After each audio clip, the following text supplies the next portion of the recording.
capitalism, all of the gains in automation, it goes to the owner class. All you have to do is have everyone be an owner, and now suddenly any gain in automation is a gain for everybody. If you grow just one thing, it may not grow as well as if it grows with another thing. A good example of that is called the Three Sisters method of farming. There is definitely multi-apartment buildings or multi-families that do passive design. $100 million that they gave to Joe Rogan that they would kind of be out if they breach contract. Is that a bigger number? Or is 2 billion a bigger number? I don't know, Zach. It's a tough one. I know. Really hard. And maybe comparing numbers is not Jeremy's strong suit. Gotta go kill a Jenny. I still don't think you should kill her. I don't think it's a good idea. It's a ghost, dude. Welcome back, everybody, to Bread Theory. Tonight we're continuing on with Howard Zinn's phenomenal work, People's History of the United States. We are doing the second. Are making our second attempt at the second half of Chapter 1. Last time we had technical difficulties, but we're gonna soldier on and try and finish it out this time. Trish is gonna be joining me when she's able to, but is busy right at the moment. But she will join later on, and potentially Nathan as well. I haven't heard from him yet, so I don't know. Oh, looks like we're having technical difficulties again. That's just great. Okay, looks like we're back. Oh, I hope that's not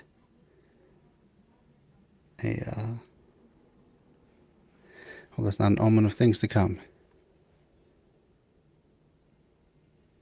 But I will keep an eye on the live feed from my phone as well, just so I can keep track of how well things are playing. All right, before I get started though, do you want to remind everyone that Bread Theory is a proud member of Left Signal Boost TV on Facebook.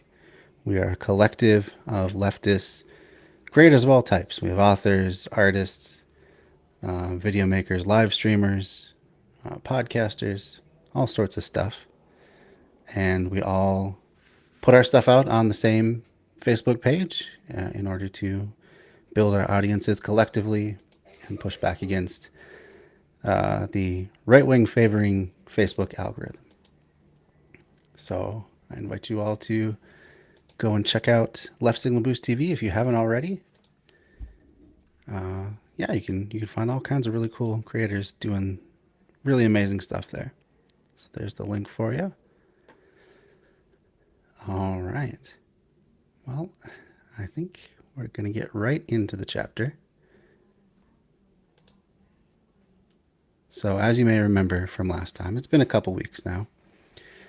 But just to I guess let's do a brief recap first. So we've been through Columbus's voyage and his first contact with the natives and the subsequent genocide, and that is not an overstatement in the least. He completely wiped out the native population of Arawak in the Caribbean. There was no one left by the time that him and his crew were done enslaving and pillaging them and basically destroying them. Not pleasant stuff at all, but important stuff to know about. So we've finished dealing with that monster, and we're going to move on to other colonial monsters from the so-called Old World. But first, Zinn is kind of positioning himself and his narrative. He's talked about how he wants to tell things from perspectives in history that are not often listened to, which is usually the people that don't survive or survive less well, or just lose all their power and are not able to write their own history after the fact. It's a pretty common saying that, the history is told by those who win a particular conflict. So, of course, it always paints them in a positive light, but it's important to know the other side of things too. And so let's get into him talking about his philosophy for this book and then we will get into, I think next up is the first permanent colony on the North American continent from Europeans, Jamestown. So we'll be getting into that next. Together in the boxcars of the system. I don't want to romanticize them. But I do remember, in rough paraphrase, a statement I once read. The cry of the poor is not always just, but if you don't listen to it, you will never know what justice is. I don't want to invent victories for people's movements, but to think that history writing must aim simply to recapitulate the failures that dominate the past is to make historians collaborators in an endless cycle of defeat. If history is to be creative, to anticipate a possible future without denying the past, it should, I believe, emphasize new possibilities by disclosing those hidden episodes of the past when, even if in brief flashes, people showed their ability to resist, to join together, occasionally to win. I am supposing, or perhaps only hoping, that our future may be found in the past's fugitive moments of compassion, rather than in its solid centuries of warfare. Oh man, that's a beautiful turn of phrase there. Can be found in the fugitive moments from the past of compassion, rather than its solid centuries of warfare. You don't often hear about, really great and kind-hearted people, unless their story has been completely whitewashed. You don't hear about the collaborations in history as much. The way that, especially living under capitalism, things tend to be framed. People like to frame them this way. Is in terms of like the great men of history, these giant individuals who rise above their station and push humanity forward, one way or another.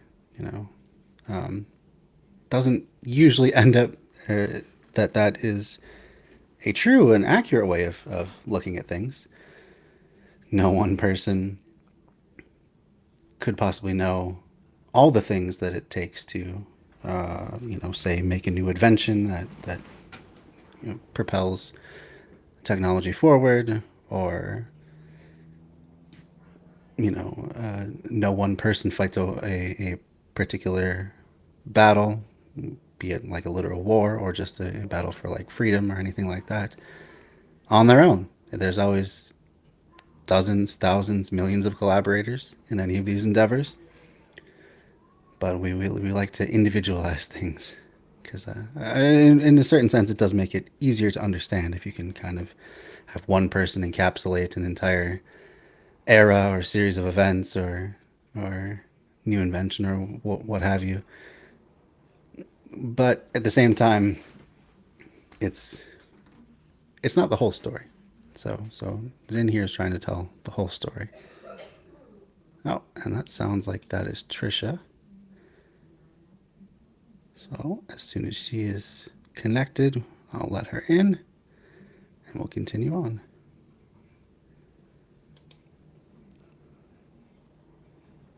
Are you there, Trisha? Hey, you're muted. I didn't see that. Sorry, I'm late. Hi. Yeah, no problem. I was just getting started. You haven't really missed anything yet. Awesome. How are you doing tonight? I'm doing well.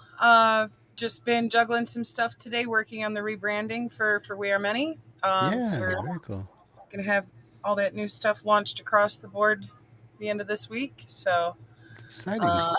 yeah, there's a little teaser on the page now of both the new logo and a new banner up at the top as of today. So nice. we're rolling this out as it comes, and it's exciting. It's fun stuff. I'm digging Very it. cool. That's awesome. Yeah, I'm so happy to see you guys, pushing forward and continuing on doing the good work that you guys have been doing, like, since I've been aware your guys' stuff. Thank you. I appreciate it. Yeah, absolutely. All right. So tonight we're doing the second half of chapter 1, and Howard Zinn is talking right now about his philosophy of looking at history.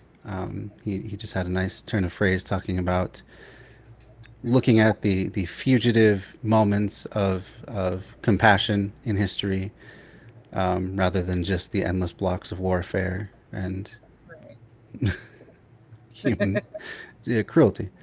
Um, and then I think after that, we're getting into the first permanent European colony in the United States at Jamestown, and we'll go through that story. Okay. Sounds good. Thank you for bringing me up to speed. Yeah, absolutely.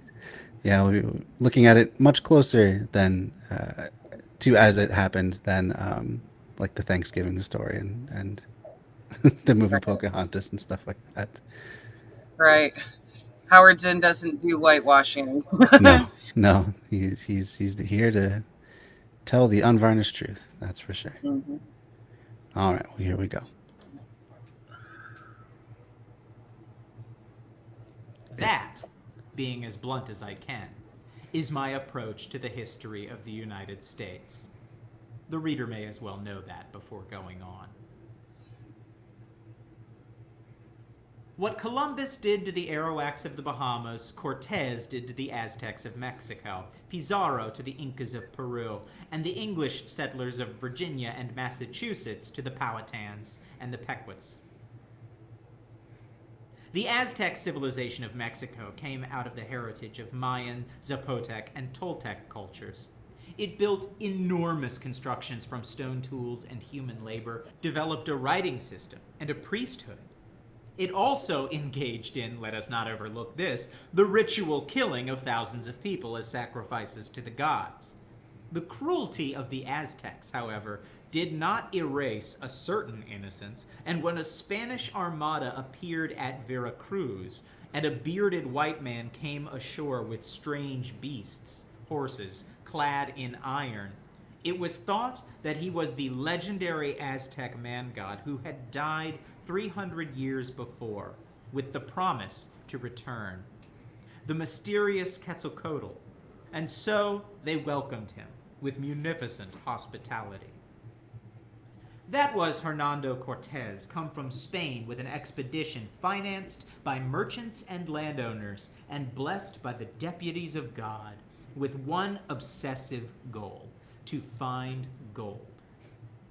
In the mind of Montezuma, the king of the Aztecs, there must have been a certain doubt about whether Cortez was indeed Quetzalcoatl, because he sent 100 runners to Cortez bearing enormous treasures, gold and silver wrought into objects of fantastic beauty, but at the same time begging him to go back. The painter Durer, a few years later, described what he saw just arrived in Spain from that expedition: a sun of gold, a moon of silver, worth a fortune. Wow.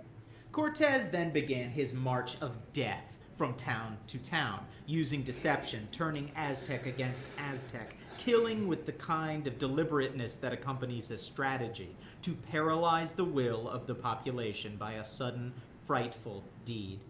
And so, in Cholula, he invited the headmen of the Cholula nation to the square, and when they came, with thousands of unarmed retainers, Cortez's small army of Spaniards posted around the square with cannon, armed with crossbows, mounted on horses, massacred them down to the last man. So here we go again. Another Spanish conquistador with absolutely no compassion for the people that he encounters. Nope. Bloodthirsty. Yeah. No ethics. It's just another fucking genocide that they felt entitled to do. Yep. All for gold. The pursuit of gold that they just imagined was there, in fact. Right. When really there wasn't some like huge surplus of it just hiding and waiting for Europeans to come fucking find it. You know, what little had been found was used to make those decorative items. And it's like, they're already. I don't think they realized that in offering those gifts, they invited more of the, Yeah. conquistador types to come and continue this shit, because they really thought that, well, if you have enough to make shit like gold suns to decorate with, you must have massive amounts of it, right? Right. Yeah, it sounded like they were hoping to buy them off and get them to go away, and they took the opposite message because they had vastly superior armaments. But just think of how that would be. It's just slaughtering to the last person thousands and thousands of people, unarmed, um, and feeling justified in it. Like it's Right. impossible to get that mindset. It's like they really thought that people telling them, like, no, really, I don't know where you would find a bunch of gold, because we only find little bits here and little bits there. Like, these fucking colonizers thought they were being lied to, and like, oh, No, of of course that course. justifies me killing you. Yeah. Like, no, it doesn't. No. No. Well, no. No. No. But It's heartbreaking. It's sad, because in the pursuit of stealing fucking resources, they annihilated how many cultures? oh yeah, yeah.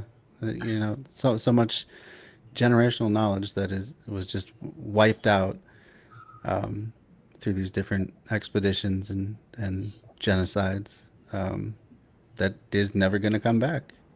There's languages that have been lost. There's entire understandings of life ways and ways of thinking that are just gone. Yep. I mean, it's amazing what can be done when you're utterly convinced that the people that anyone else that you encounter is subhuman in some way, like not even worthy of any sort of empathy or consideration. We Um, call that the audacity of the caucasity. that's a good way of putting it. It's a good way of putting it. It's really what it comes down to. Yeah, It's it's a frame of mind I'm never gonna fucking understand, but for fuck's sake, we still need to fix that frame of mind in so many people. It's absolutely. unreal.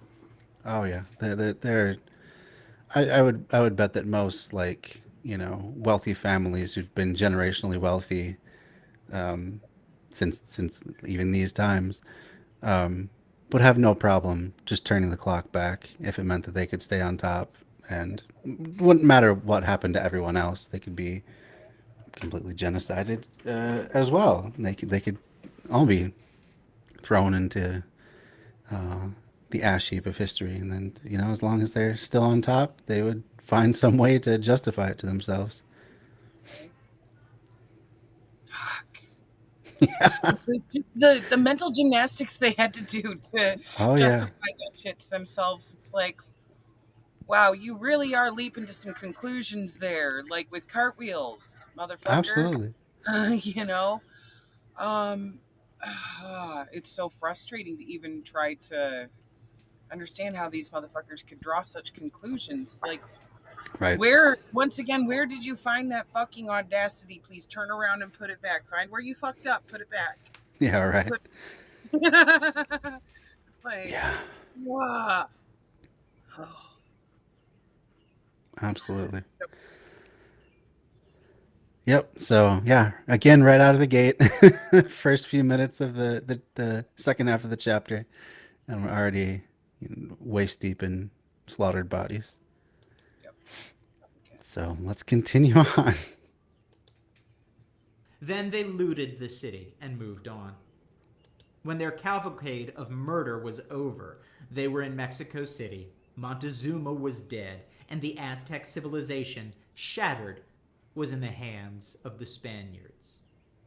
All this is told in the Spaniards' own accounts.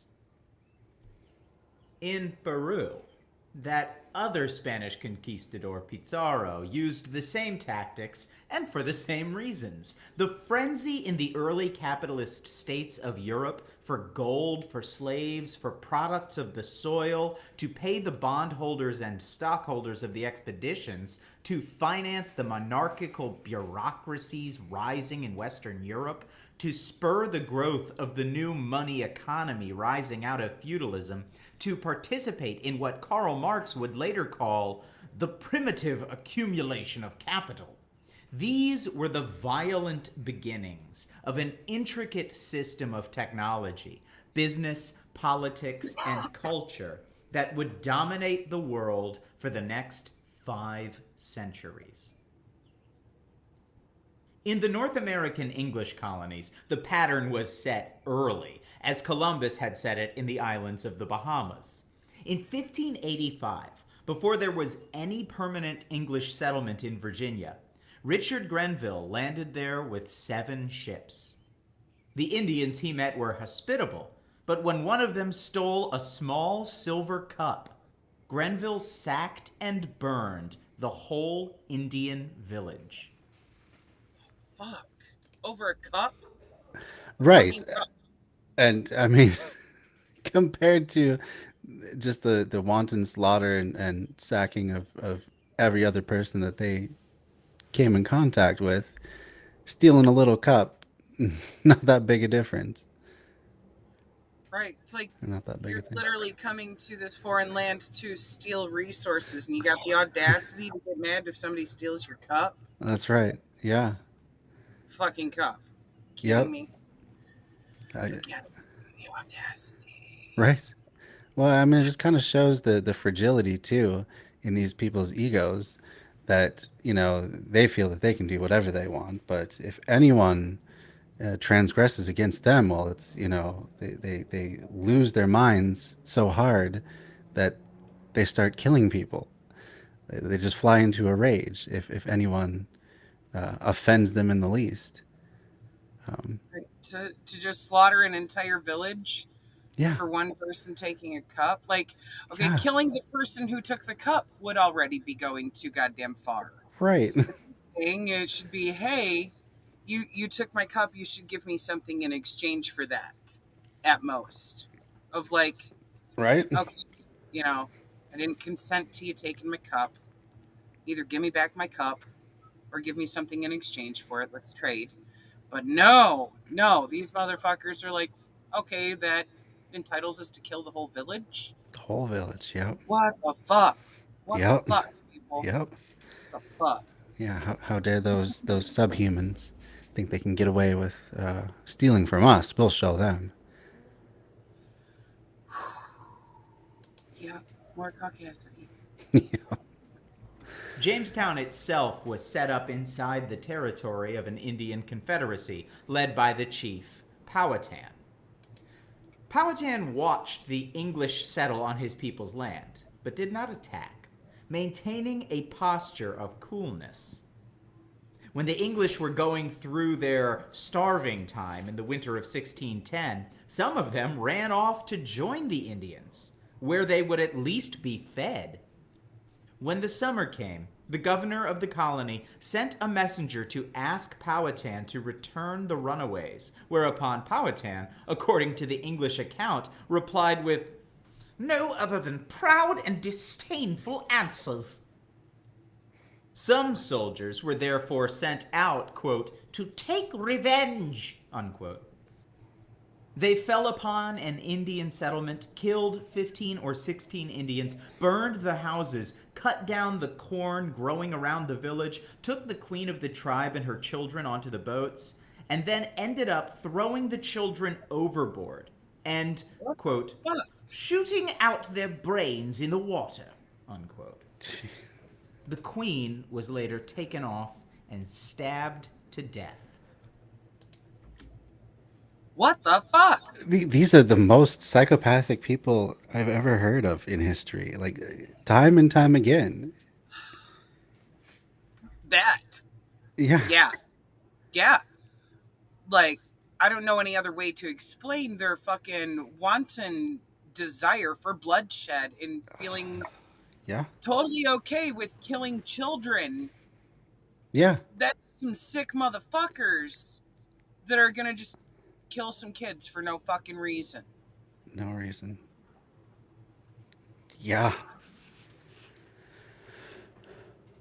Oh. This is the founding of our country. Uh-huh. Straight up fucking Eventually. genocide. Yeah. Fucking right. Yes. Uh, God. 12 years later, the Indians, alarmed as the English settlements kept growing in numbers, apparently decided to try to wipe them out for good. They went on a rampage and massacred 347 men, women, and children. From then on, it was total war. Not able to enslave the Indians, and not able to live with them, the English decided to exterminate them. Edmund Morgan writes in his History of Early Virginia, American Slavery, American Freedom, quote, "Since the Indians were better woodsmen than the English and virtually impossible to track down, the method was to feign peaceful intentions. Let them settle down and plant their corn wherever they chose, and then, just before harvest, fall upon them, killing as many as possible and burning the corn. Within 2 or 3 years of the massacre, the English had avenged the deaths of that day many times over." In that first year of the white man in Virginia, 1607, Powhatan had addressed a plea to John Smith that turned out prophetic. How authentic it is may be in doubt, but it is so much like so many Indian statements that it may be taken as, if not the rough letter of that first plea, the exact spirit of it. Quote, "I have seen 2 generations of my people die. I know the difference between peace and war better than any man in my country. I am now grown old and must die soon. My authority must descend to my brothers, Opichapan, Opichancanau, and Catatau, then to my 2 sisters, and then to my 2 daughters. I wish them to know as much as I do, and that your love to them may be like mine to you. Why will you take by force what you may have quietly by love? Why will you destroy us who supply you with food? What can you get by war?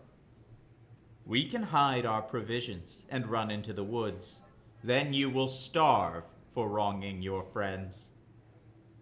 Why are you jealous of us? We are unarmed and willing to give you what you ask, if you come in a friendly manner, and not so simple as to know that it is much better to eat good meat, sleep comfortably, live quietly with my wives and children, laugh and be merry with the English, and trade for their copper and hatchets, than to run away from them, and to lie cold in the woods, feed on acorns, root, and such trash, and be so hunted that I can neither eat nor sleep in these wars.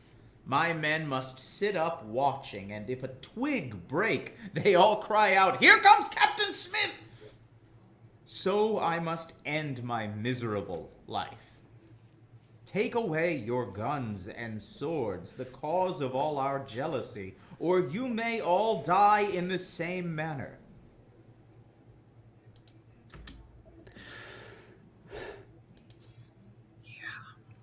So, once again, we have a group of white guys deciding that the easiest course of action is not try and get along with the people that they find when they're being explorers, quote unquote. Not try to integrate with them, certainly in any way. Have any sort of exchange of ideas or culture or goodwill or anything, but just wipe them out. That's their solution. when here, even after watching two generations be wiped out, he's still offering them an olive branch of peace. Like, Yes. we could seriously just be living copacetically here and Yeah. trade. Like, we have no problem trading with you and Mm-hmm. giving to you of our bounty, because Mm-hmm. that is how indigenous tribes lived for thousands of fucking years before white people ever showed up here. Uh, Everything that everyone created was for the community. You didn't just make what you needed for yourself, you would make more so that others could have some of that resource too. And it went in all directions. So if you needed something, there was somebody there who could make whatever it was that you needed, providing for the dialectical material needs of the people. And they were Right. offering this. Right. Yeah. Offering just to try and get along and you know together work for some sort of peace, but Jamestown people just couldn't have that, apparently. Didn't know how Just to operate on any form of system that wasn't exploitative. yeah, yeah. I mean, it just it shows the mentality that they were going into the expedition to begin with, and they didn't even know what sort of people they would encounter. Um, I'm not even sure if they knew it was not India at that point yet, or if they were still under that impression. Um, Right. but I mean, it just goes to show that whoever they were going to encounter, they had plans to just destroy them and or subjugate them if they could, and turn them into slaves. But yeah, they had absolutely no designs to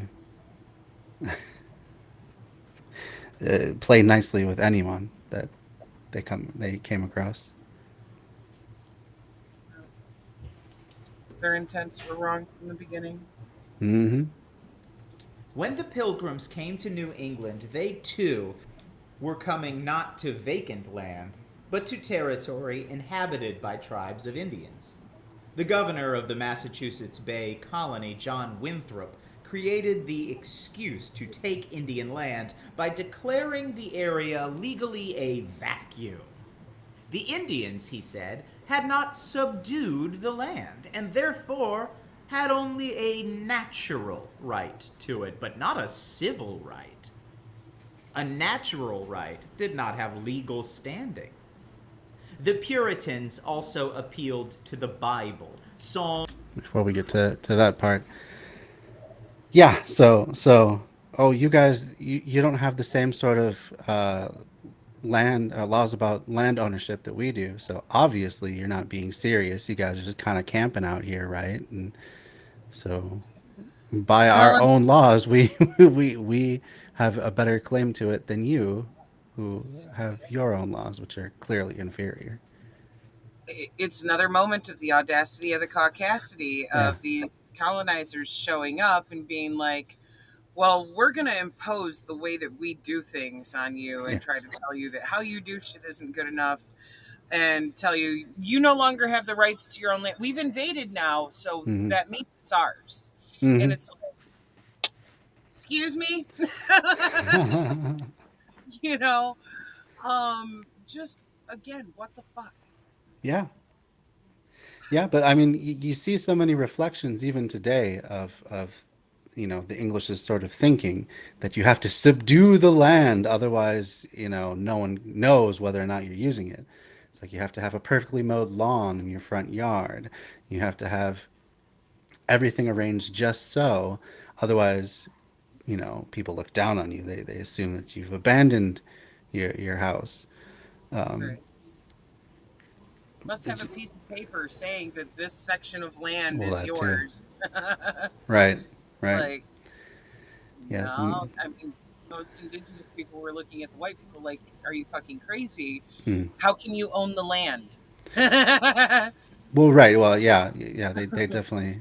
I don't think any of them had even remotely similar ideas of land ownership. They might have territorial ideas, where this is the land that we use, and they might keep people out of that territory by force. But it's different. Private land ownership is completely different than all of that, because not only can you keep, you know, people that are not from your same tribe out, but you can keep people from within your tribe out as well too. You can keep everybody out on Earth from your plot of land, and that is vastly different. Once you get to Right. private ownership, it's vastly different. It was more, this is a range of land where this tribe lives, but Mhm. nobody had a claim over any specific piece of dirt specifically for themselves or their immediate family. It was just, these are the tribal lands. Here's the range of where we can walk to in a day or two to hunt. Yeah, And, here's where we also have some corn growing or, right. agricultural ground. But oftentimes, at that point in time, many tribes were still traveling with the seasons and following the Sure, herds and stuff too.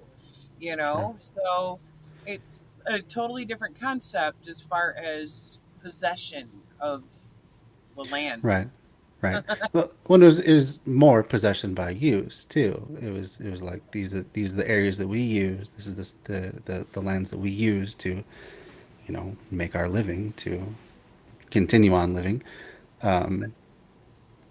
Which, yeah, again, is just a totally different concept than this is a piece of paper that says I can own this land whether or not I use it, whether or not I've even seen it. Right, I mean, right, think of how many absentee landlords there are in this country. I've never met my landlord, for example. Um, I don't even know who they are. I think in the last place that we rented, I met him one time, and he had parked in my parking space, and and uh, and he's like, we were like, oh, you're in our parking space, and he's like, do you know who I am? I own this building. I am the landlord here. I'm like, oh, yeah, okay, great guy, but we still pay to have this parking space. So like, right, right. That, yeah, like, I already paid you for it, so move your yeah, vehicle. yeah, right. But just Like, you yeah, literally need the my consent arrogance. to use anything that I'm paying you for, because the moment I pay you for it and sign Hmm. that contract and get the keys, makes it my personal property Right, and right, private property to you because you're using it to right. To produce. make money. Yeah, and that's the thing. Like he could have never shown up to that property, and he still would have owned it legally. He still would have been able to extract uh, um, money. He would have been able to control behaviors that took place upon it. Uh, it's a bizarre system when you actually step back and think about it, but Right. it can be, yeah. It still holds a lot of power, unfortunately. Yep. Psalm 2:8. Ask of me, and I shall give thee the heathen for thine inheritance, and the uttermost parts of the earth for thy possession.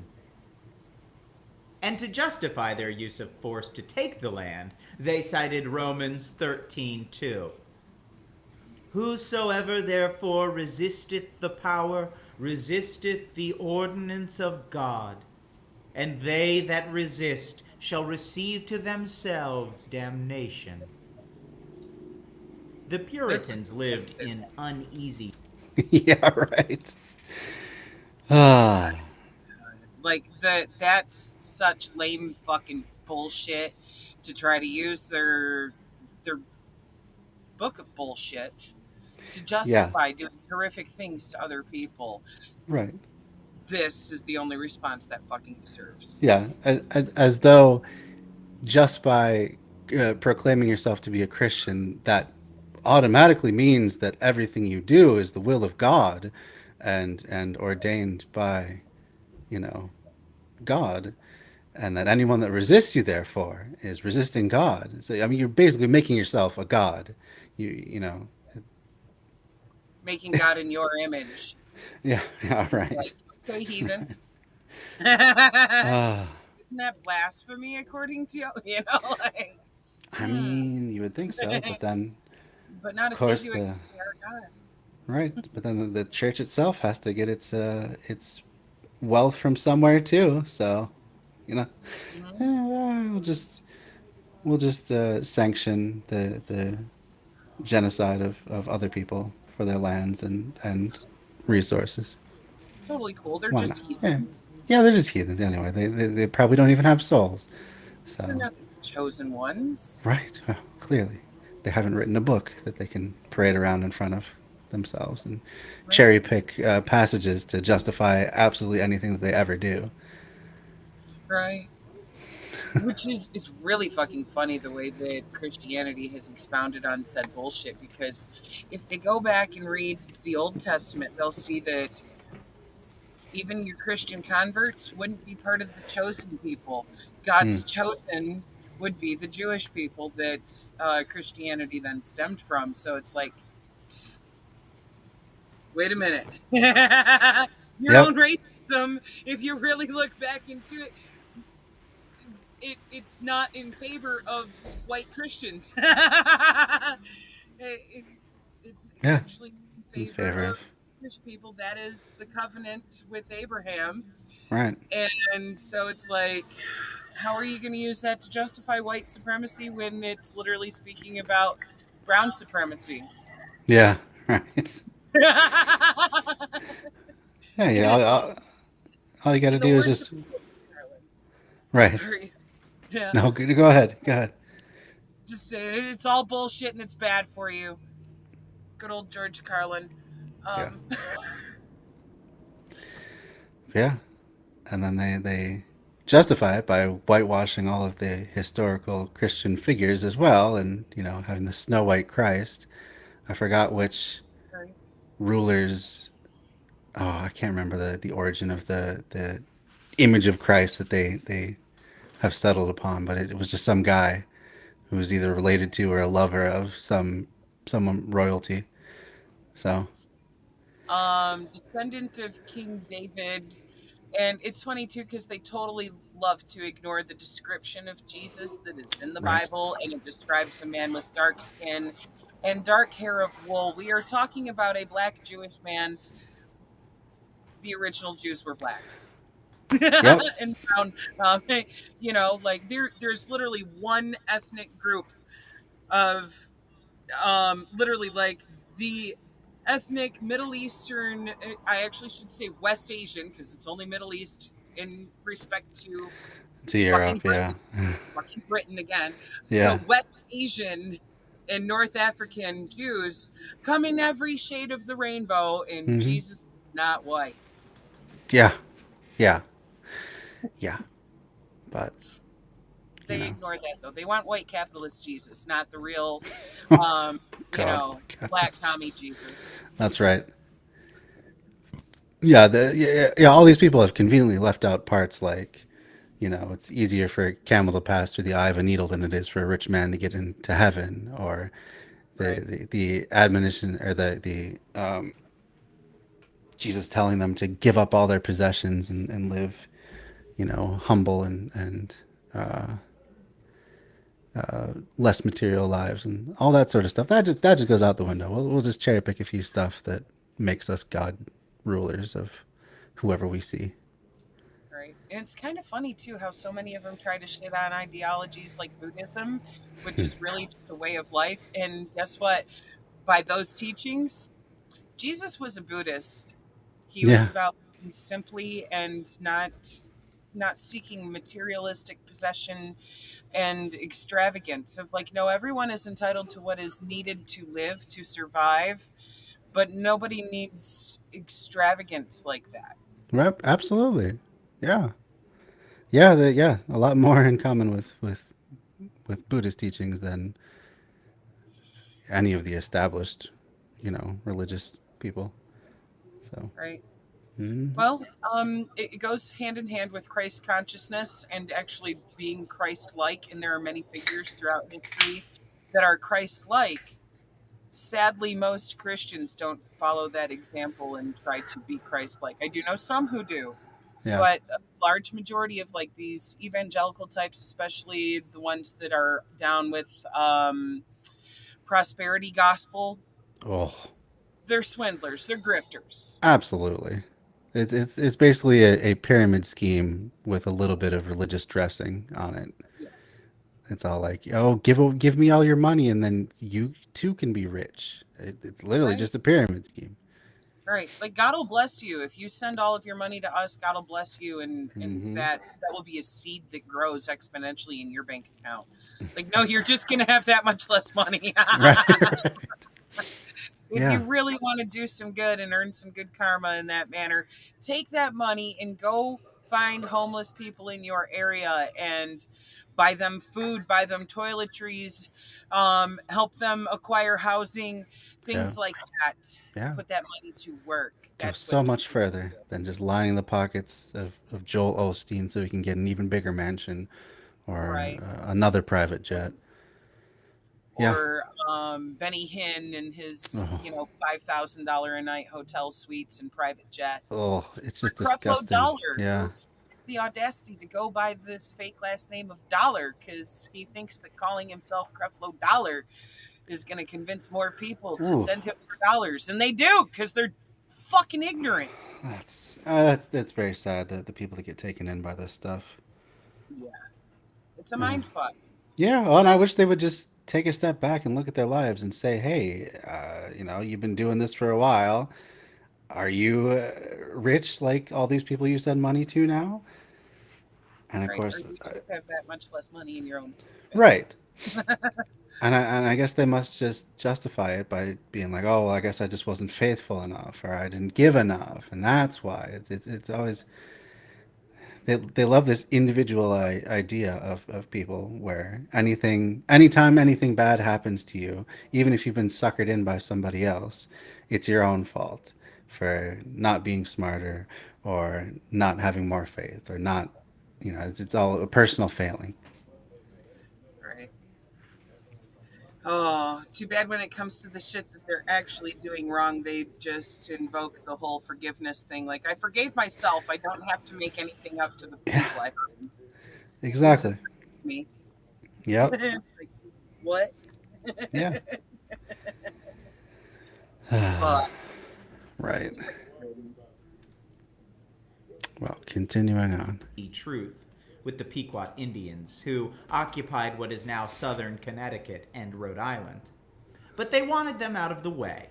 They wanted their land, and they seemed to want also to establish their rule firmly over Connecticut settlers in that area. The murder of a white trader, Indian kidnapper, and troublemaker became an excuse to make war on the Pequots in 1636. A punitive expedition left Boston to attack the Narragansett Indians on Block Island, who were lumped with the Pequots. As Governor Winthrop wrote, "They had commission to put to death the men of Block Island, but to spare the women and children, and to bring them away, and to take possession of the island, and from thence to go to the Pequots to demand the murderers of Captain Stone and other English, and 1,000 fathom of wampum for damages, etc., and some of their children as hostages, which, if they should refuse, they were to obtain by force." The English landed and killed some Indians, but the rest hid in thick forests of the island, and the English went from one deserted village to the next, destroying crops. Then they sailed back to the mainland and raided Pequot villages along the coast, destroying crops again. One of the officers of that expedition, in his account, gives some insight into the Pequots they encountered. Quote, "The Indians spying of us came running in multitudes along the waterside, crying, 'What cheer, Englishmen? What cheer? What do you come for?' They, not thinking we intended war, went on cheerfully." So the war with the Pequots began. Massacres took place on both sides. The English developed a tactic of warfare used earlier by Cortez and later in the 20th century even more systematically. Deliberate attacks on non-combatants for the purpose of terrorizing the enemy.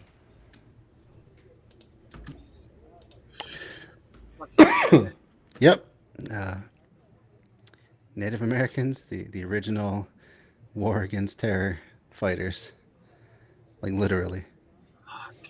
That's the thing. Like, okay, even the guy who's death sparked all of this. I forget his name now, the captain that they mentioned that was going around killing indigenous people. So they were like, okay, we're going to take you out. He deserved to get taken out. He was Yeah. going around killing them Yeah. for like this whole white settlement to feel like, oh, they killed one of ours for killing them. So now we have the fucking privilege to slaughter everyone. What the fuck is wrong with you? Hmm. Like, I mean, this is still often the mentality within the United States Armed Forces. Is any time that it doesn't matter what land we're in, even if our troops get attacked and there's casualties, you supposed to hit back like 5 times harder. It's right. it's just carrying on the tradition of terrorizing people, using terror as your number one weapon of war. Yep. So yeah, pretty clear lineage throughout our entire history as Americans, even before it was even called America. But Right. It's sad and it's sickening. mm-hmm. On that point there, I have to take the opportunity to remind people that even the name America is not applicable. That was a name coined by Europeans Mm-hmm. to dub this land as European colony. And America is not the name of this land. Turtle Island is. And, you know, I take the time to point that out because a lot of people really still think that there's some kind of legitimacy to the US government or to even calling anywhere here North America, Central America, South America. No, fuck that. This is Turtle Island. Mm-hmm. This is indigenous land Mm-hmm. and it has really been colonized. And we need to Yeah. decolonize. And that starts with decolonizing our mind and our stinking fucking thinking when it comes to all of these things that capitalism and colonization, imperialism, the whole nine fucking depend on, which is patriarchy combined with racism, combined with homophobia, and all of those things come together to uphold this system of Mm-hmm. exploiting people in a fucked hierarchy. Mm-hmm. It's one big pyramid scheme and it's illegitimate from its fucking. Absolutely. Absolutely. Well said. Yeah. Thank you. Absolutely. Sorry. Yeah. Yeah. What was it? Amerigo Vespucci was the person that they took the name from. A random Italian explorer. He Yep. gets to call the entire 2 continents after himself. Right. It's like this is not his land. He was not from this. No, it's more shit of um, white supremacist power coming out of Europe, trying to lay claim to everything else and put it permanently in perspective of how it is adjacent to said white colonizers and their roots. Absolutely. Absolutely. Well, continuing on. This is ethnohistorian Francis Jennings' interpretation of Captain John Mason's attack on a Pequot village on the Mystic River near Long Island Sound. Quote, Mason proposed to avoid attacking Pequot warriors, which would have overtaxed his unseasoned, unreliable troops. Battle, as such, was not his purpose. Battle is only one of the ways to destroy an enemy's will to fight. Massacre can accomplish the same end with less risk, and Mason had determined that massacre would be his objective. So the English set fire to the wigwams of the village. By their own account, quote, the captain also said we must burn them, and immediately stepping into the wigwam, brought out a firebrand, and putting it onto the mats with which they were covered, set the wigwams on fire. William Bradford, in his History of the Plymouth Plantation, written at the time, describes John Mason's raid on the Pequot village. Those that scaped the fire were slain with the sword, some hewed to pieces, others run through with their rapiers, so as they were quickly dispatched, and very few escaped. It was conceived they thus destroyed about 400 at this time. It was a fearful sight to see them thus frying in the fire, and the streams of blood quenching the same, and horrible was the stink and scent thereof. But the victory seemed a sweet sacrifice, and they gave the prayers thereof to God, who had wrought so wonderfully to them, thus to enclose their enemies in their hands, and give them so speedy a victory over so proud and insulting an enemy. As Dr. Cotton Mather, Puritan theologian, put it, quote, "It was supposed that no less than 600 Pequot souls were brought down to hell that day," unquote. The war continued. Indian tribes were used against one another and never seemed able to join together in fighting the English. Jennings sums up, "The terror was very real among the Indians, but in time they came to meditate upon its foundations.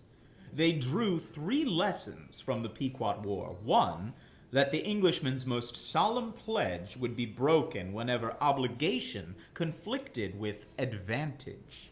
2, that the English way of war had no limit of scruple or mercy. And 3, that weapons of Indian making were almost useless against weapons of European manufacture. These lessons the Indians took to heart." A footnote in Virgil Vogel's book, This Land Was Ours, 1972, says, quote, "The official figure on the number of Pequots now in Connecticut is 21 persons," unquote. Wow. 40 years after the Pequot. So there you go, another tribe completely wiped out, at least in Connecticut. It's fucked. Yeah. Yeah. And, I mean the arrogance to that Cotton Mather guy, who I've heard of before. He's one of the big assholes of history. But to suggest that all of the Slade natives were sent to hell when the Right. English themselves had no limit to the horrors that they were willing to inflict on innocent people, guilty people, just any person who crossed them or didn't cross them, that just, on a whim, they decided to dispatch with. Right, to not see that they are actually the evil ones there Yeah. is, again, mind-blowing. Like, what? Where did you get that audacity? Right. You really think that your slaughter is sanctioned by God and you're entitled to do this? It's not fucking evil of you? Mm-hmm. What? Right. And I don't like to usually look at things in terms of good and evil, because most things are much more complicated than that. But if there is actual real evil in the world, it is the sort of actions that these people were undertaking. That. Yeah. That. It's what you choose to do. And there's so much evil in those actions there that it's just fucking befuddling of how people can commit such atrocities and be so goddamn indignant about it. Like, Right. I've been successful in this because God has my back. What, motherfucker? Yeah. Like, but then again, you also have to look at it in perspective of how they created their God in their image. And Right. Yahweh is an abusive ass motherfucker who you would have to run away from to a shelter for some protection and survival. And so, there's so many instances, all through, especially the Old Testament, where, people were being ordered by God to go commit slaughters of neighboring villages and tribes. Mm-hmm. And so they're literally acting out this fucking fantasy play, fucking, exacting it upon others and going, well, see, this is the example that my book of bullshit fucking set for me. Like, it's called the Bible for a reason, because if you believe it, you're buying some bull. Like, there's seldom few things in there that are real and true, and when it comes down to it, the only part that's really any decent good is like the example that Jesus was leading of, yes, feed, clothe, and house the poor, give them Yeah. some education, even going Yeah. back to the teach a man to fish thing. Those are the only good parts there. So much of it is just atrocious examples of like, here, treat everybody around you like shit and God will reward you for that. Like, what kind of cycle are Right. you doing? Yeah, because you deserve Um, everything just for being born in the right place, in the right body. Yeah. right, Yeah, if right, I was a native looking at these English people at that time, I would assume that they worship some incredibly evil god. You know, some god of death and destruction and I mean, if they themselves thought that they were acting in the image of God, would it be that far off from the truth? that's the thing. They really were, and thus look what they embodied in even their stories about their god that is this horrendous entity. Hmm. And they try to say, oh well, God is all love and all loving and all this shit, and it's like, Yes. yeah, but he's gonna fucking How? fight you if you jerk off. Yeah. you know like, Oh, what makes you think God would give a shit about your masturbatory habits? Like, yes. Yes. Yes. know um or any other dumb fucking shit that they're like, yep, God's gonna smite you for that. And it's like, okay, but then just Exactly. Yeah. your whole God is all loving paradigm. Yeah, he's all loving, all forgiving and compassionate, unless you don't live exactly in the way that he laid out, and and also you're sinners no matter what. So there's that Right, too. right. Going back to Adam and Eve, you're just all born with sin because these supposed first humans wanted knowledge. And it's the worst sin ever to want knowledge and to question anything. Yeah. The, It, you know? yeah, it's not a worse sin to, give people everything they absolutely ever could need, but then also the one thing that if they go and eat fruit from it, they will be damned forever. Yep. That seems like a pretty cruel trap to me. Yeah. But And the serpent's painted as the bad guy for being like, look, if you eat this fruit, you're going to gain knowledge mhm, of what good and evil actually are. You're going to gain awareness. yeah. And awareness is part of how you yourself will be able to have the same type of abilities as quote unquote God. God's really trying to tell you that you're not entitled to have the same level of knowledge and understanding, Mhm. and it's that knowledge that is being demonized there. And it's like the serpent's the bad guy for being like, wait a minute, you have the right to know these things for your own fucking survival, so you really should eat the fruit. Like, how is that? That's why they demonize everything and say you're not allowed to question anything in the Bible, starting with where the Bible contradicts itself 50 million fucking times over. You Mhm. don't get to question it. You're Right. supposed to believe all of it, even the opposing things. You got to believe them both. Because if you don't, you're a fucking heathen and you're blaspheming, and Right. God's going to sue you for that too. Yeah. Yeah. Mental gymnastics, once Oh, again. absolutely. Well, yeah, if you're a believer, you should maybe wonder why it is that they make such a big deal about you thinking outside of their prescribed bounds. Like, could it just be Right. that they have built up some vast house of cards and they're more afraid of you finding that out and having it all tumble down than it actually being about your eternal soul or the path of the righteous or any of this stuff. Yup. Yup. It's all really about controlling people's frame of mind, Hmm. and in turn being able to control their actions on a mass scale. The entire purpose when Constantine hired the Septuagint of 70 priests and scholars to uh, make the canon of the Bible as we know it now and have them redact shit that disagreed with what he wanted, because we, Yeah. we had to do away with the divine feminine, any mention of that because part of this is subjugating women, so that way Yeah. against half the population already taking all their personal power and personal agency away from them. So we can't have any of that in here. Let's redact this, then that, and the other. And it was all created as a model for which to set up that hierarchy Oh yeah. that the exploitation is dependent on. Yeah. Absolutely. It's very hard to disentangle colonialism, patriarchy, all of the different, capitalism even, eventually. They all pretty much intertwined. Yep. And religion is an easy way to impose all of that into a society and every bit of how it operates in order to seize that type of control.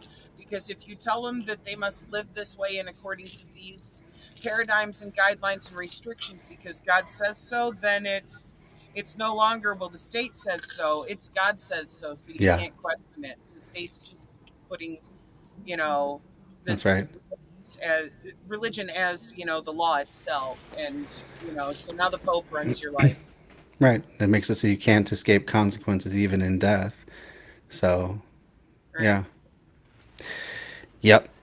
All right, let's continue on. Pequot War. Puritans and Indians fought again. This time, it was the Wampanoags, occupying the south shore of Massachusetts Bay, who were in the way, and also beginning to trade some of their land to people outside the Massachusetts Bay colony. Their chief, Massasoit, was dead. His son, Wamsuta, had been killed by Englishmen, and Wamsuta's brother, Metacom, later to be called King Philip by the English, became chief.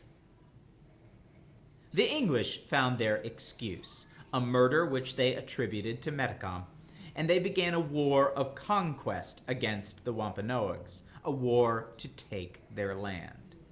They were clearly the aggressors, but claimed they attacked for preventative purposes.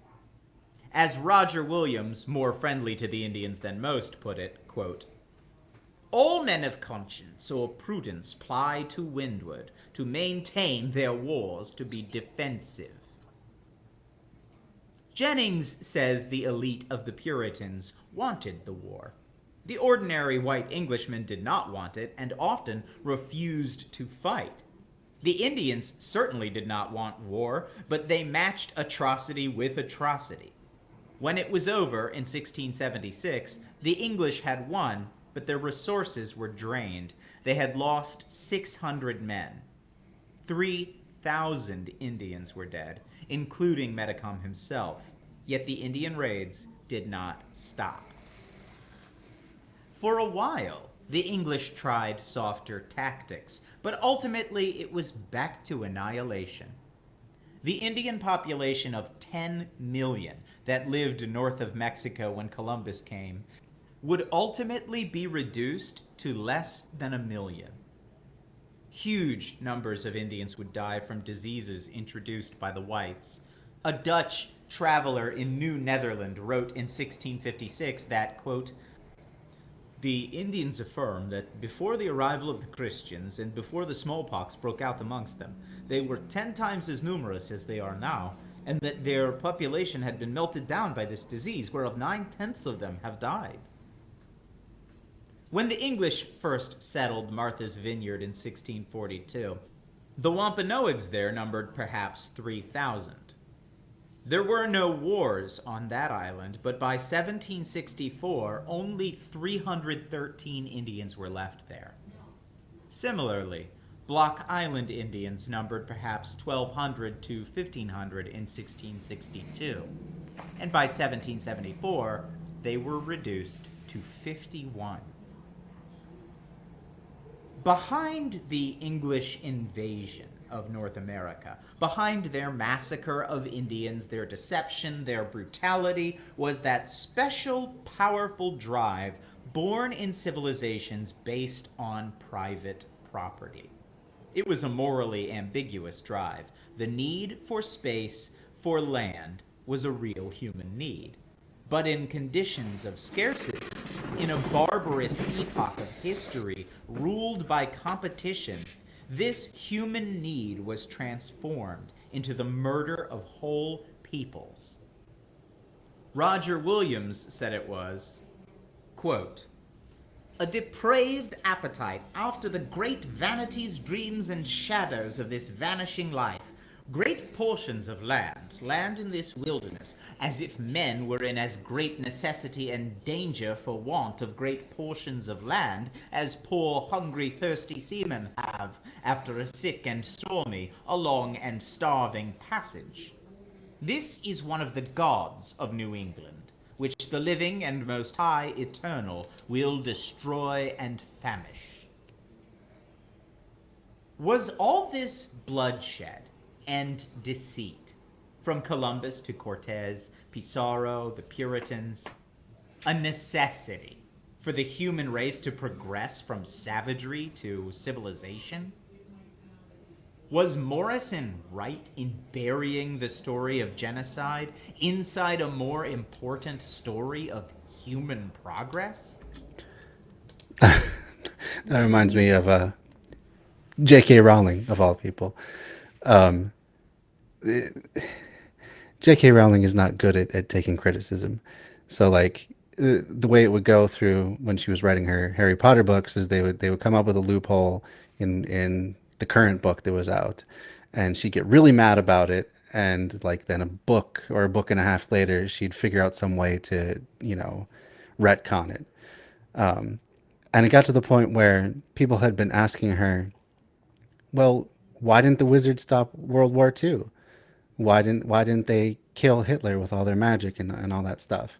And her response was to come up with an entire story about like an alternate timeline where they had in fact killed Hitler, and it somehow led to an even worse outcome. So, Oh, so wow. I know, right? She's a terrible person. Straws they will reach but- for. Oh, my God. But I mean, that's to say, it's like this same sort of argument that, oh yes, the past was really horrific. People did terrible things to each other, but it kind of had to be to preserve civilization or to achieve our civilizational heights that we have now and stuff like that. And it's, I mean, to me, it's all just bullshit. But Right. it's, The fact of the matter is, the indigenous people that they were slaughtering were far more civilized than any of these fucking Europeans. yeah, by pretty much any measure of what that word means. Yeah, yeah, and it's not as though they were all just one big monolithic people. They had various ideas and attitudes and stuff, but none that compared to the murderous rampaging of the white colonists. That's for Right. sure. Like, when it comes to regard for life itself and stewardship of the land and the animals and things like that, and how they interacted in their own societies and made sure, like, because once again, indigenous tribes had communism before the term communism was a fucking thing. You could So definitely to make me, argument. that is far more civilized to make sure that everyone has a dignified quality of life. And that's something that Europeans at that time had no fucking concept of. They were like, exploit, exploit, exploit. Right. No, people who were under the boot only dreamed of one day wearing the boot. And we still see that today. Yes, unfortunately. Unfortunately. It's that temporary embarrassed millionaire syndrome. It's so pervasive in American culture. There's one it's like the Futurama quote when they're at some sort of a protest, and Leela says to Fry, she's like, why are you cheering, Fry? You're not rich. And he's like, well, someday I might be, and then people like me better watch their step. And that's America. Like a big portion of Americans think that same way. Just wait until I catch my break. Then I'll show all of you. Right. They only aim to be the one able to wield power of abuse over others. And it's really fucking pathetic. Truly. It is. It's very pathetic. That is a pitiful dream to have, to dominate others. Like Uh-huh. that's as good as you can imagine it in your head. It's the Ruling people. experience. Yeah, yeah. But It's fucking frustrating. yeah, no, absolutely. Let's move on. Perhaps a persuasive argument can be made, as it was made by Stalin when he killed peasants for industrial progress in the Soviet Union, as it was made by Churchill explaining the bombings of Dresden and Hamburg, and Truman. I see you raising your finger about the Stalin quote. I'm guessing is. Yeah, I'm sorry. Howard Zinn should have done a little more homework on this one because I imagine he's referring to Holodomor, which always Holodomor. Holodomor, gets yeah. Gets it thrown up. gets used as like this example of see Stalin was evil. Hmm. And really what really fucking happened there, okay, communism did not kill those people at all. Stalin didn't kill those people. They starved themselves out. Stalin had approached them asking to buy grain from them at a rate that was affordable for the state to actually purchase the grain from said farmers Hmm. and be able to disperse it throughout the USSR at the time, or Soviet Union now, or, to Hmm. be able to disperse it so that everyone had access to grain in order to survive. Because, okay, this is not long after the Soviet Revolution having overthrown the monarchy. They were still working on actually developing communism into a manner that served all of the people. They had a very difficult task ahead of them of taking an agrarian culture and applying Marxist ideals that had only been used previously in industrialized areas. They didn't have the Right. industrialization yet. And these farmers got pissed off saying, "You're not offering us enough money to buy our harvest. And we would rather burn our entire harvest and be like, fuck you and fuck ourselves than sell it to you at a lower rate." So these farmers fucked themselves, fucked all of the farm workers who were dependent on those crops for themselves and their family's survival too. They burned their own fucking crops rather Hmm. than sell it to the government to be able to disperse to the people. And it was out of fucking greed. They were just as sick with Wetico as any fucking one who tries to exploit, They would rather starve themselves and everyone who depends on their fucking grain as a resource than sell it at a lesser rate that they didn't find to be profitable enough. And to me, that's like shooting yourself in the foot. They literally, those farmers caused that famine, Hmm. not Stalin. Stalin Yeah. was trying to avoid famine. I had not heard that version of the story before, so that's very interesting. Um, it's not a period of history that I've looked into too much myself, but yeah, I think it's pretty fair to say that it was a little more complicated than how Zinn has been portraying it here. Yeah, it's something that Rob and I looked into last year because of comparisons between the little red book and the little black book. And Oh, for Black Book anybody is watching who doesn't know, the black book absolutely is ridiculous. a bunch Absolutely of ridiculous. bullshit in trying to claim communism is so bad because look at all these deaths that occurred at the hands of communism. And in there, they're including both Holodomor, which is a bullshit name anyways. They were trying to compare it to the Holocaust. And it's like, no, these are people who fucking starved themselves intentionally by burning their crops. That was not, like Hmm. anything comparable to the Nazis and the way that they genocided Jews in Romani. So Right. the name alone is nothing but an exaggeration of bullshit to try to paint it as a second Holocaust type Hmm. situation. And it was not. They also tried to claim that Nazis who were killed during World War Yeah. II by the Red Army Uh are huh. quote unquote deaths to communism. And Victims it's of like, how communism. about you fuck off? Such bullshit. Yeah.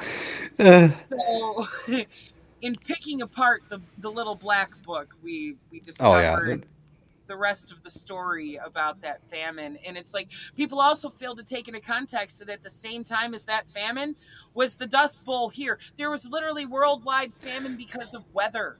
Well, that's the thing too, and that's the version that I've heard before.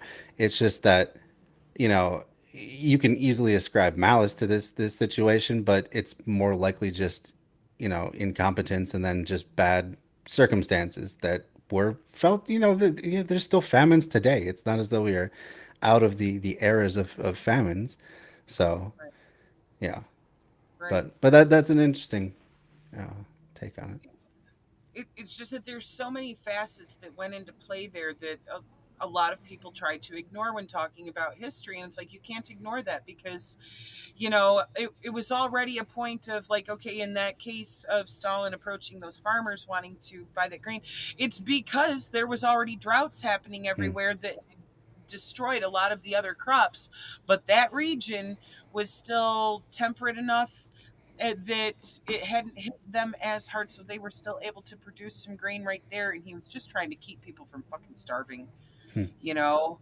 Um, I mean, we had bread lines here, Oh, we so still have red for lines. You know, we still have, you know, runs on the grocery store. Like, yeah, that's more often than not, these are technological breakdowns and breakdowns in like logistics and stuff like that, um, right, rather right. They than didn't realize that even their own farming practices, it made the the dirt so lacking in nutrients and stuff that it turned to dust. Like the yeah, Dust Bowl, a lot of that was caused by bad farming. Yeah, the big corporate farming tactics that stripped the soil. absolutely. And it's like, oh God, it's such an utter failure in farming that, actually caused more failure in farming. Mm-hmm. Like, you have to work with nature, not against it, or nature's gonna kick your ass every fucking time. Absolutely. I just want to look up something real quick here. Right on. I'm grabbing some Um, crispy jalapenos.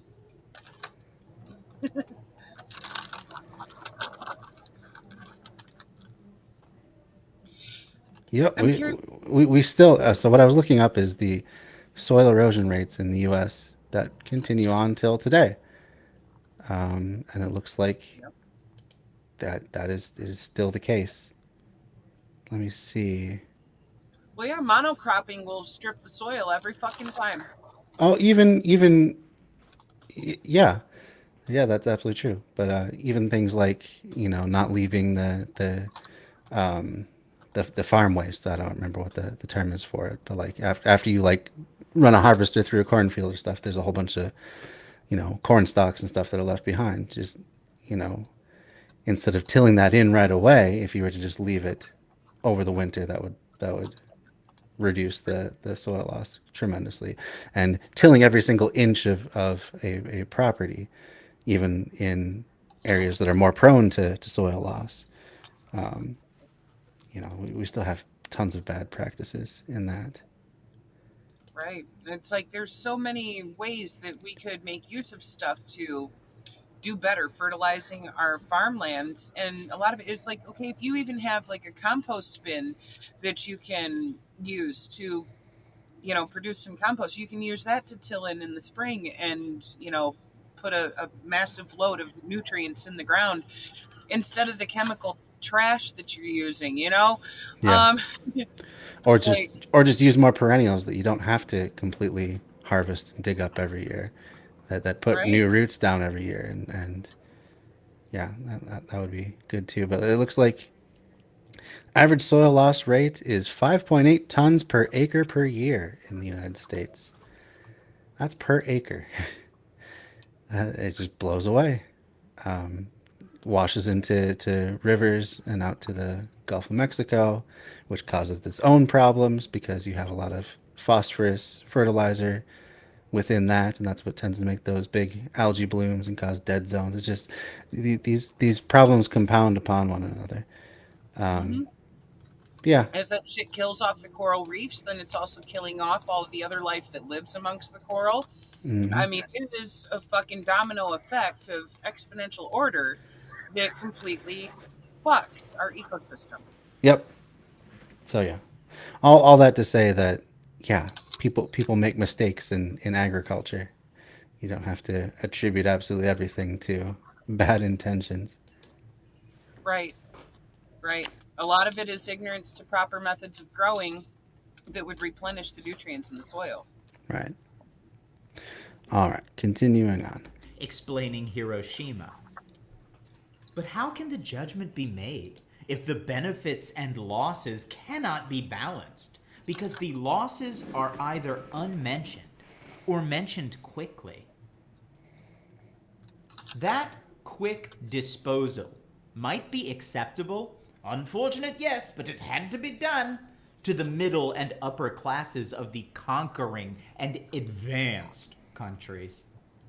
But is it acceptable to the poor of Asia, Africa, Latin America, or to the prisoners in Soviet labor camps, or the blacks in urban ghettos, or the Indians on reservations, to the victims of that progress which benefits a privileged minority in the world? Was it acceptable or just inescapable? To the miners and railroaders of America, the factory hands, the men and women who died by the hundreds of thousands from accidents or sickness where they worked or where they lived, casualties of progress. And yet those lives are never counted towards the deaths of capitalism. Capitalism. Funny Yeah. how that works. Right. Much more directly tied to capitalism because they're the machinery that makes it chug along. But well, we don't count them. People die all the time. Right. They don't care if you get cancer from chemical exposures at your job and stuff like that. They're not going to count that as a death to capitalism, even though it genuinely is. Absolutely. And even the privileged minority, must it not reconsider with that practicality which even privilege cannot abolish, the value of its privileges? When they become threatened by the anger of the sacrificed, whether in organized rebellion, unorganized riot, or simply those brutal individual acts of desperation labeled crimes by law and the state. If there are necessary sacrifices to be made for human progress, is it not essential to hold to the principle that those to be sacrificed must make the decision themselves? We can all decide to give up something of ours, but do we have the right to throw into the pyre the children of others, or even our own children, for a progress which is not nearly as clear or present as sickness or health, life or death? What did the people in Spain get out of all that death and brutality visited on the Indians of the Americas? For a brief period in history, there was the glory of a Spanish empire in the Western Hemisphere. As Hans Koning sums up in his book, Columbus, His Enterprise. For all the gold and silver stolen and shipped to Spain, it did not make the Spanish people richer. It gave their kings an edge in the balance of power for a time, a chance to hire more mercenary soldiers for their wars. They ended up losing those wars anyway, and all that was left was deadly inflation, a starving population, the rich richer, the poor poorer, and a ruined peasant class. Yep.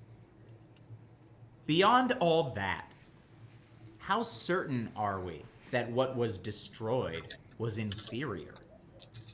Who were these people who came out on the beach and swam to bring presents to Columbus and his crew? Who watched Cortez and Pizarro ride through their countryside? Who peered out of the forests at the first white settlers of Virginia and Massachusetts? Columbus called them Indians because he miscalculated the size of the earth.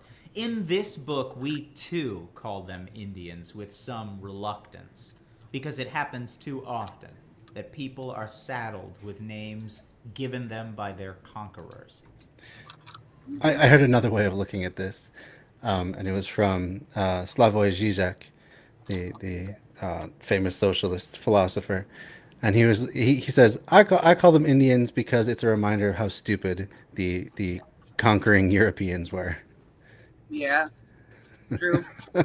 But it's one of those things that has caused a lot of ignorance.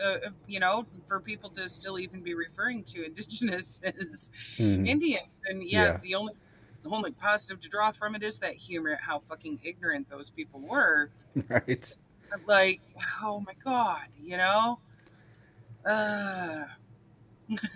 But then I heard another term from Tucker Carlson when he's referring to white people who have been in this country for generations. He calls them legacy Americans. oh god. Isn't that just the most disgusting term you've ever heard?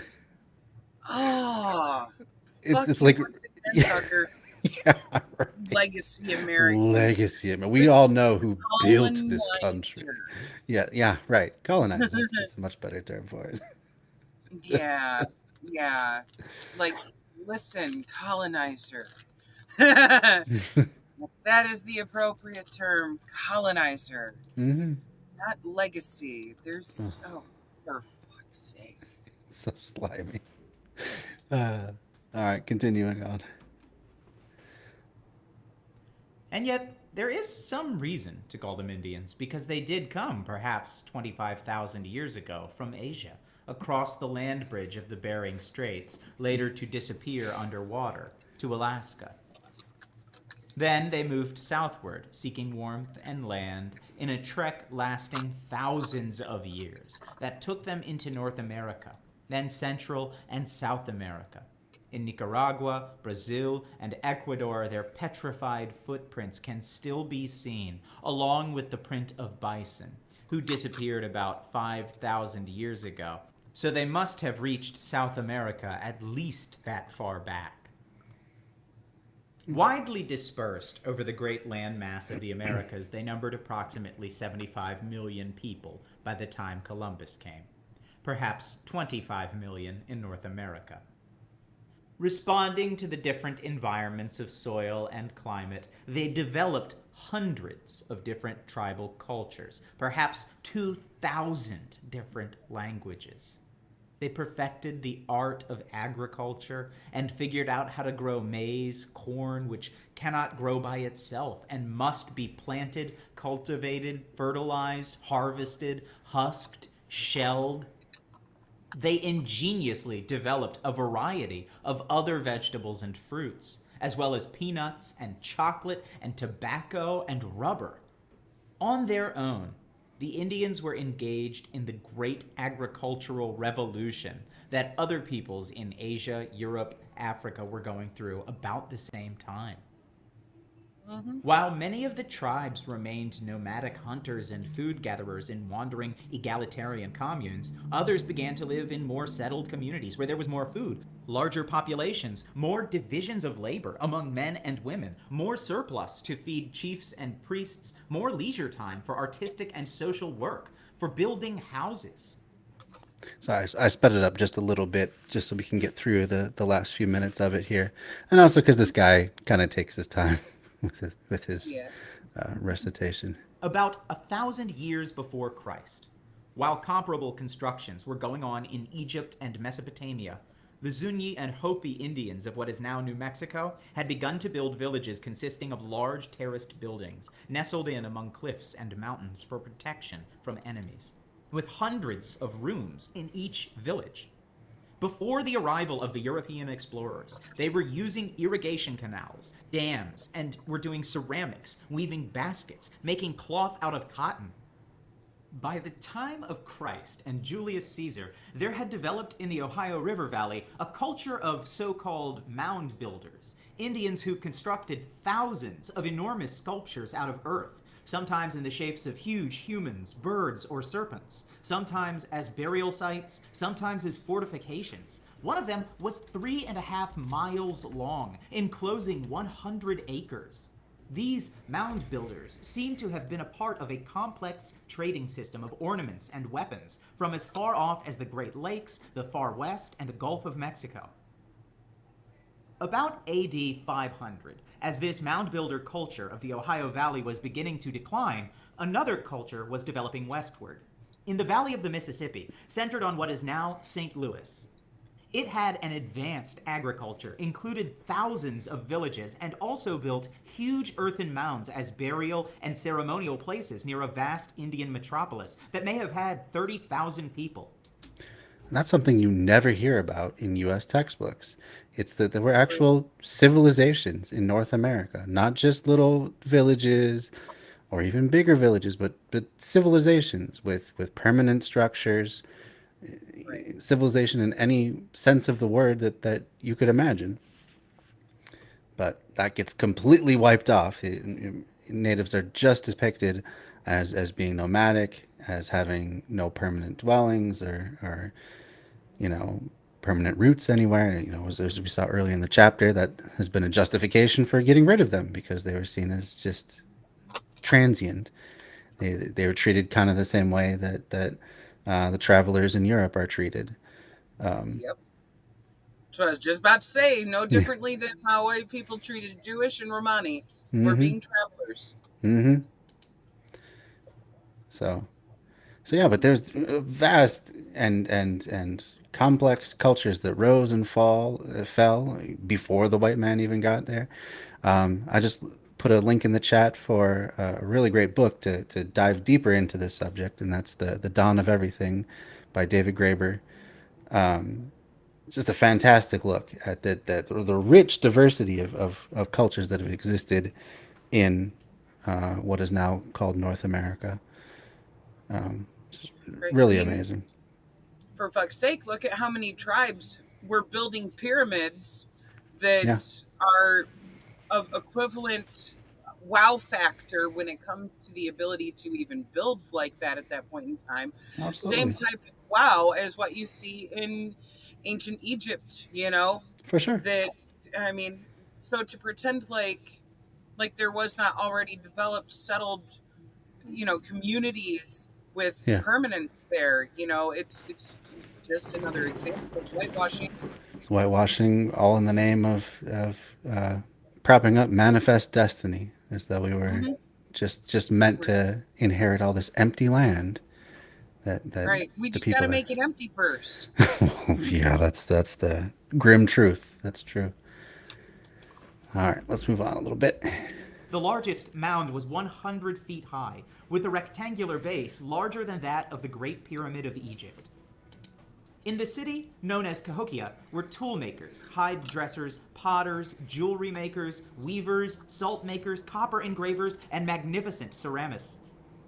One funeral blanket was made of 12,000 shell beads.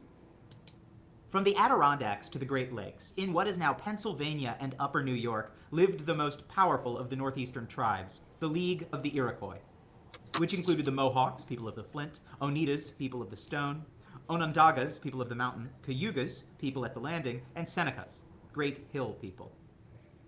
Thousands of people bound together by a common Iroquois language.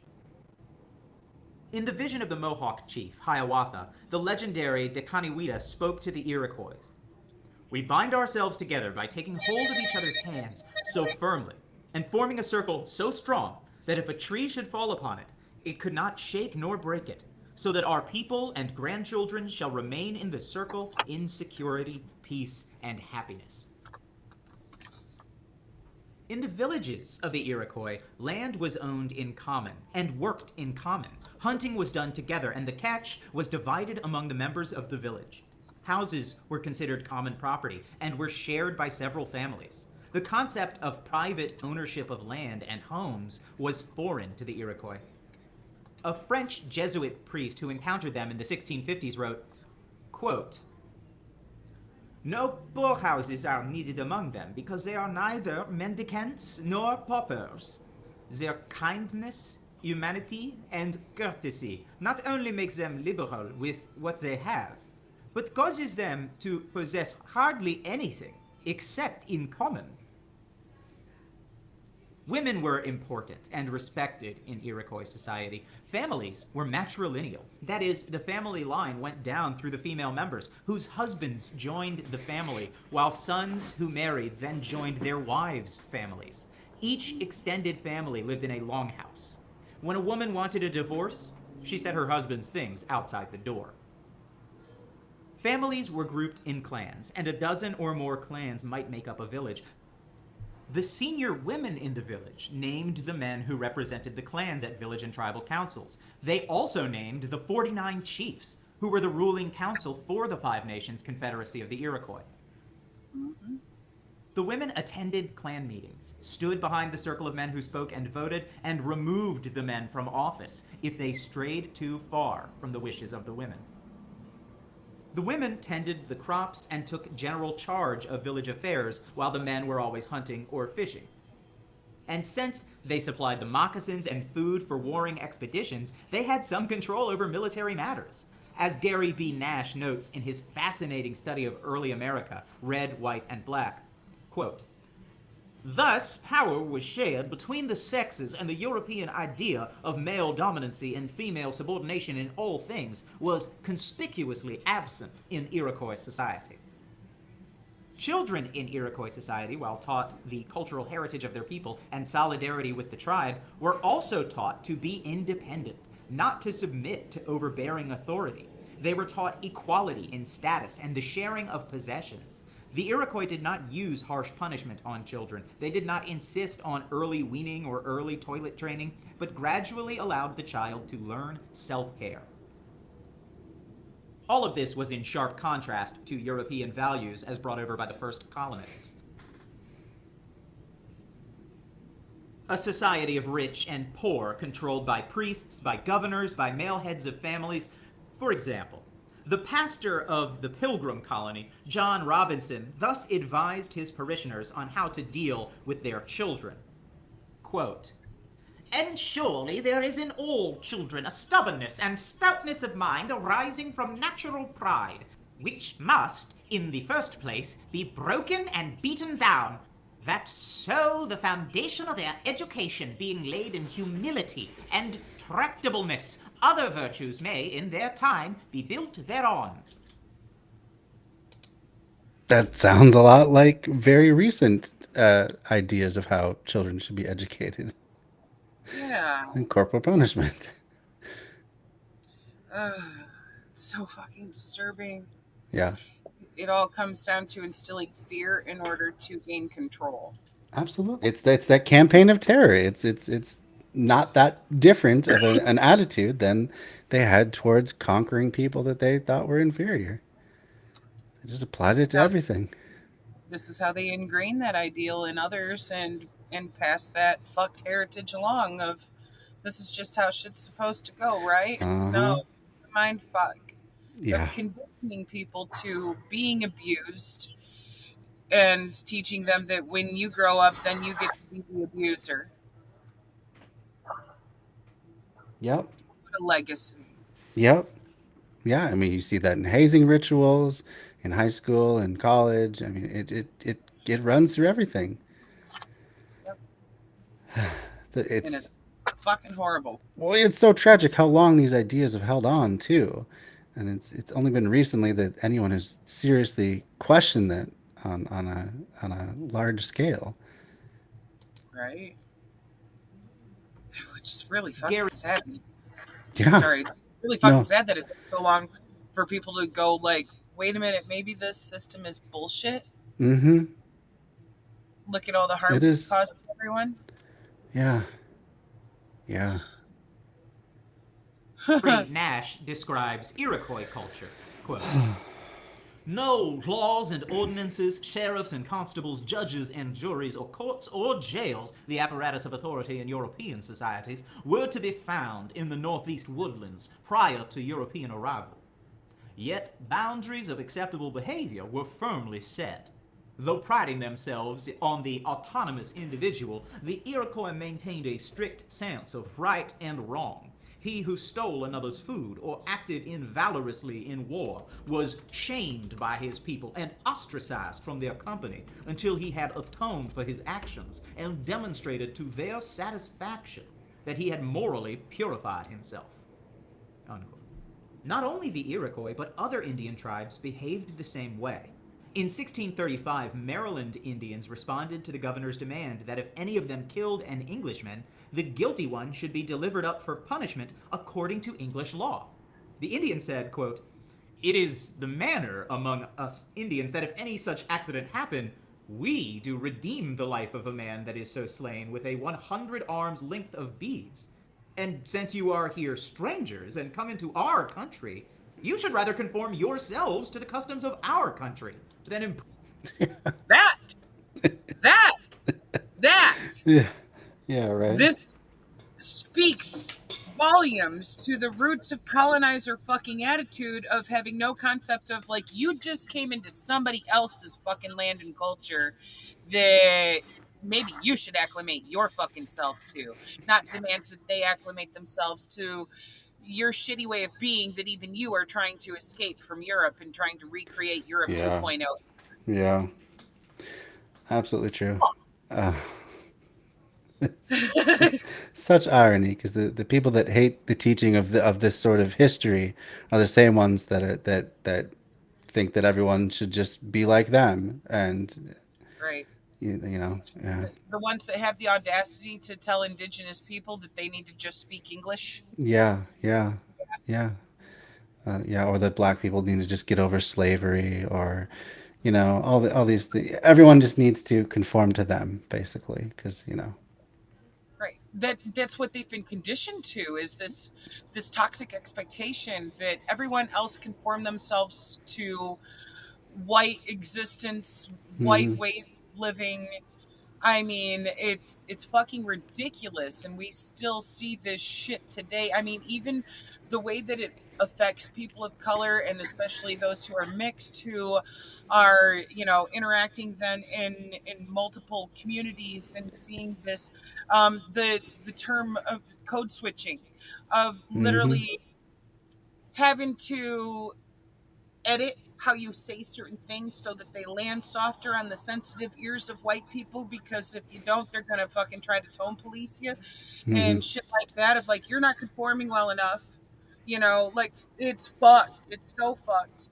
And yeah, it it's is. a factor where a lot of people who are caught in that position of having to try to acclimate to whiteness in their surroundings are literally being abused in manners of, like, white society trying to disallow people from even existing as they fucking exist, and Right. going, you need to acclimate a little more.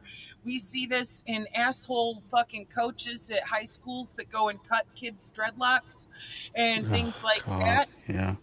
Trying to tell them you can't compete in sports if you wear a natural hairstyle. And it's like, who the fuck do you think you are? Get your clippers away from that child's hair. Mm-hmm. Doesn't affect their ability to play your sport. Fucking Mm-hmm. shit. You're a racist, Yeah. Yeah. I mean, Unequivocally. everything down to, like, women of color being told that they need to straighten their hair to have it look more fucking European if they want to get a fucking job. And it's like, fuck you. Fuck Absolutely. you. People do not need to acclimate to whiteness. No, they don't. They don't. They don't. Even white people don't acclimate to whiteness. There's a wide variety of people that are today considered white that don't have straight hair, that don't have pasty skin, that don't have any of the things that are associated with whiteness. It's a Right. wide variety of people. So it's all a ridiculous standard to begin with. Right. It's all stupid, and you see that play out in the even those microcosms of hierarchy that racist white people try to impose even within other flavors of vanilla, of, like, Yeah. Yeah. it's fucking stupid. It Fucking is. stupid. Like, all this was acclimation to different environments as the human diaspora itself spread out from Africa. Every fucking living being, every human on this planet, your roots are in Africa. Why? Because all human roots are in Africa. The only thing that happened that caused any diversity in our physical attributes, in our phenotype, is acclimating to surroundings, because people moved north into other areas where they, they could actually survive easier. If you were born with lacking pigment, you couldn't Right. survive well in tropical and subtropical areas. So, you know, Right. the genetic roll of the dice that sometimes ends up, becoming, somebody who has lighter hair and lighter skin, you're going to survive better in a northern climate. Right. And another step of it was also, as other people moved there, of ending up simply losing certain amounts of pigment in Mhm. order to be able to absorb more vitamin D. Yeah, that's it. It's all skin cancer versus vitamin D absorption, and that's how we get racist. That's all it is. It's not brain size. It's not head shape. It's not closer to primates or further away from primates. None of that stuff. It's all just adaptations, very small adaptations to needing better vitamin D absorption in higher latitudes, and Yep. that's how we got racist. And for that we fight wars, we oppress entire classes of people, and yeah, Right.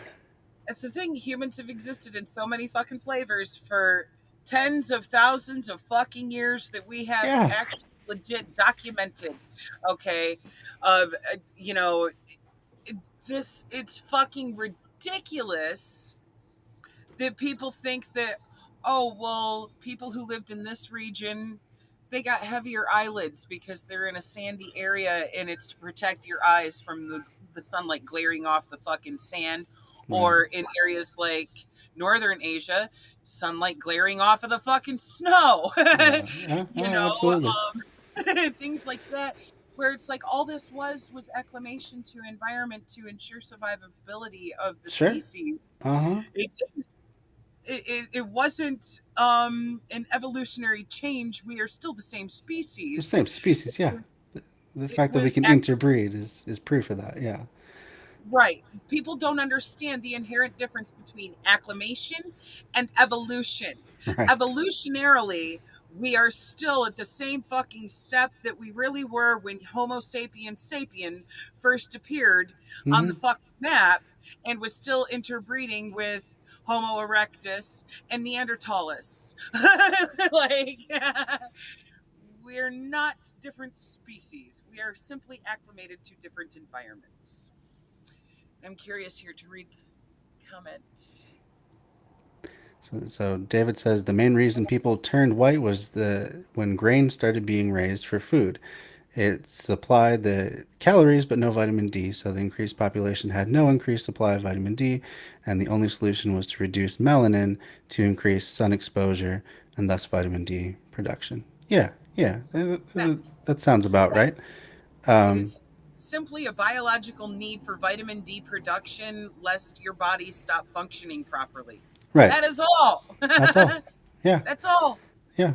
And having higher melanin protects you from sun, so the people in the most direct sun latitudes tend to have higher melanin Right. counts because it It's yeah, yeah, it is simply protective there. And there you're getting exposed to enough sunlight that you're still producing enough right. vitamin D with what you do absorb through all of the melanin in those Hmm. environments. In northern environments, you are simply not getting as much sunlight. Therefore, you need less melanin to be able to absorb, Hmm. that sunlight and produce enough vitamin D. That is all. That's it. That is all. That's This it. fucking idea of different races didn't even come into being until the fucking 16th century. Like, Yeah. and then it was only created by racist ass fucking Aryan Yeah. people who wanted to create a false paradigm of, here's this hierarchy that Hmm. we want to see ourselves on the top of. And it's like, what Yeah. is in your pipe today. Yeah, it's like a backwards justification for slavery, and that's basically why whiteness came about. So Yes, yeah, yes, yes. I've learned a lot about this from reading some stuff, and I apologize. I have Swiss cheese memory, so remembering no names problem. is fucking It happens to me too.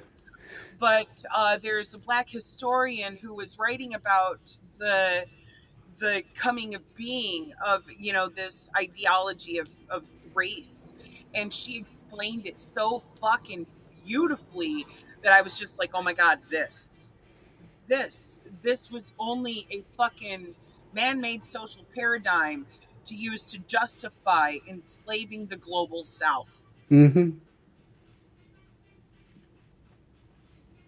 Yeah, yeah. If you can figure out what that historian's name was, I'd love to know. I'm gonna have to look it up and find her Cool. again.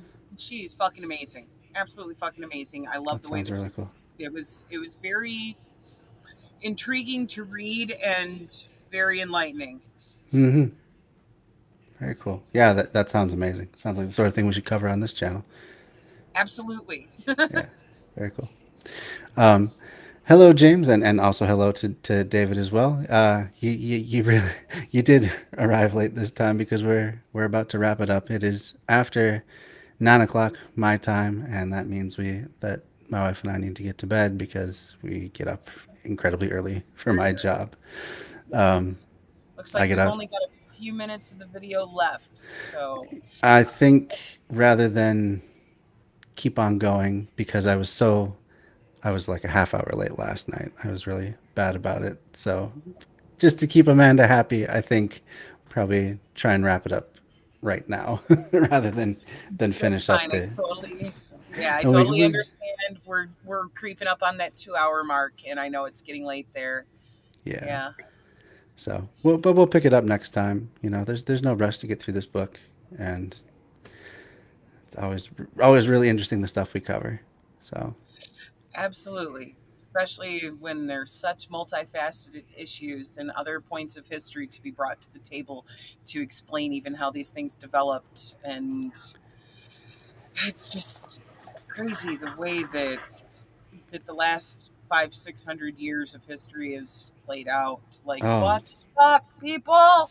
it's been insane. Yeah, yeah, yeah.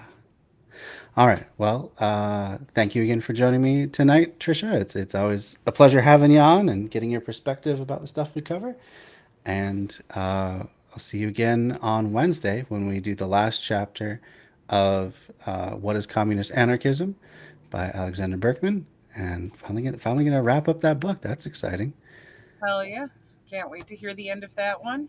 Absolutely. Thank you for having me on again. I You're always welcome. love doing these pieces with you.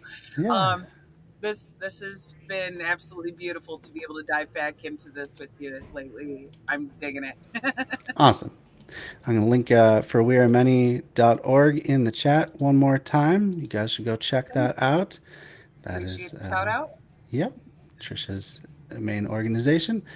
And yeah, they're putting out stuff all the time. So go catch up on what they're up to as well. And with that, I will say goodnight to you, Trisha, and see you Wednesday. Have a good night. Sleep well. Look forward to Wednesday. All right. Thank you, everyone, for joining us. All right. Well, that was a fun time once again. Thank you guys for joining me, even if it was towards the last few minutes of it. But I always do appreciate the comments in the chat and everything. And yeah, come back Wednesday. And with that, I will leave you guys as well and say good night.